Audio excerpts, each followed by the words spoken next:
চাকরি প্রার্থীদের কাছে প্রায় একটা কমন মেসেজ পেয়ে থাকি, সেটা হচ্ছে বাংলাদেশে একই দিনে বিভিন্ন প্রতিষ্ঠানের এবং বিভিন্ন পদের চাকরির পরীক্ষা একসাথে হয়।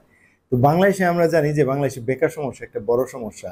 এই সমস্যার মধ্যে বাংলাদেশের একই দিনে সকালে বা বিকেলে একই সময়ে একাধিক প্রতিষ্ঠান বা একই প্রতিষ্ঠানের একাধিক পদের যখন চাকরি পরীক্ষা হয় বা নিয়োগ পরীক্ষা হয়, তখন চাকরি প্রার্থীরা কনফিউজড হয়ে যায় তারা কোন প্রতিষ্ঠান রেখে কোন প্রতিষ্ঠানে পরীক্ষা দিবে অথবা কোন পদ রেখে কোন পদে পরীক্ষা দিতে যাবে।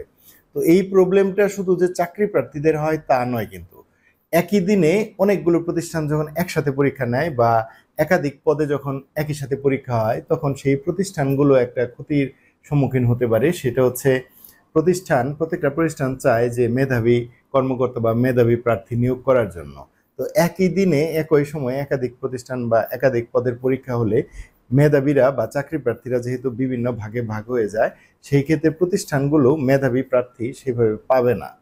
ফলে একই দিনে একাধিক প্রতিষ্ঠানের পরীক্ষা বা একাধিক পদের পরীক্ষা, এটা বাংলাদেশের চাকরিদাতা এবং চাকরি প্রার্থী দুইজনের জন্য কিন্তু ক্ষতিকর। সম্প্রতি আমি মেসেজ পেয়েছি যে 23 মে 2025 সালে শুক্রবার যে পরীক্ষা হবে সেখানে প্রায় 23-24টা প্রতিষ্ঠানের পরীক্ষা হবে বিভিন্ন পদে। তো এই মেসেজটা পাওয়ার পরে আমার উপলব্ধি হলো যে বাংলাদেশে এখন পর্যন্ত কর্মসংস্থান খাত বা এই চাকরির পরীক্ষা নিয়ে ওয়েল প্ল্যান কোনো প্ল্যানিং বা কোনো কর্মপরিকল্পনা নেওয়া হয় নাই। বাংলাদেশে একটি টেলিটকের ওয়েবসাইট রয়েছে যেটা হচ্ছে alljobsbd.teletalk.com, alljobsteletalk.com.bd।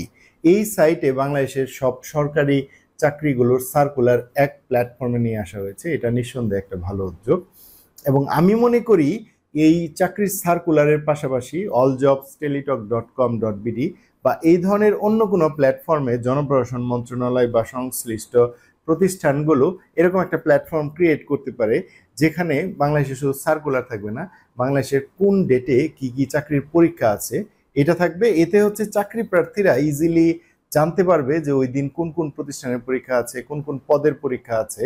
এবং চাকরি প্রার্থীদের পাশাপাশি যারা চাকরি দাতা রয়েছে ওনারাও যখন একটা শিডিউল করবে পরীক্ষার, তখন ওনারা ওই সাইটে গিয়ে দেখে জানতে পারবে যে ওই দিন আর কোন কোন প্রতিষ্ঠানের পরীক্ষাগুলো রয়েছে। তো প্রত্যেকটা প্রতিষ্ঠানের ব্যক্তিগত স্বাধীনতা, প্রাতিষ্ঠানিক স্বাধীনতা রয়েছে যে কোনো দিন তারা চাকরির পরীক্ষা নেওয়ার জন্য।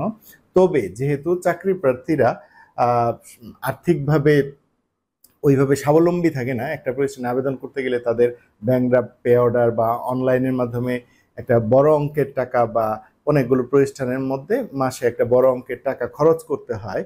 তাই তারা যদি এই ধরনের প্রবলেমে পড়ে যে একই দিনে একাধিক প্রতিষ্ঠানের পরীক্ষা বা একাধিক পদের পরীক্ষা, তখন তারা আর্থিকভাবে ক্ষতিগ্রস্ত হয় এবং কর্মসংস্থান পাওয়া তো তাদের জন্য কঠিন হয়ে যায়। আর পাশাপাশি যেটি বলেছিলাম যে চাকরি প্রার্থীরা না, শুধু চাকরিদাতারাও মেধাবী প্রার্থী নিয়োগ থেকে বঞ্চিত হয়। ফলে আমার মনে হয় বাংলাদেশের কর্মসংস্থান খাত বা চাকরির বাজারের অনেক সমস্যা নিয়েই আমাদের উপলব্ধি করা উচিত বা এই সমস্যাগুলোর স্থায়ী সমাধান নিয়ে আমাদের চিন্তা করা উচিত।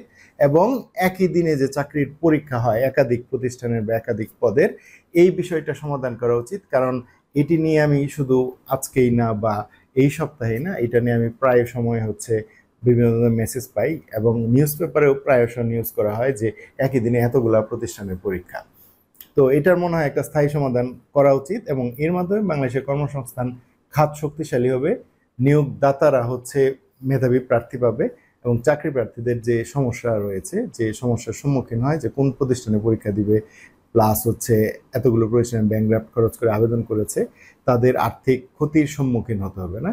আমার মনে হয় সংশ্লিষ্ট কর্তৃপক্ষ যারা আছে তাদের এই বিষয়গুলো বিবেচনা নেওয়া উচিত এবং এর মাধ্যমে চাকরি প্রার্থীদের এই সমস্যার সমাধান করা উচিত। আশা করছি সংশ্লিষ্ট কর্তৃপক্ষ এই বিষয়ে নজর দিবেন। সবাইকে ধন্যবাদ। আসসালামু আলাইকুম।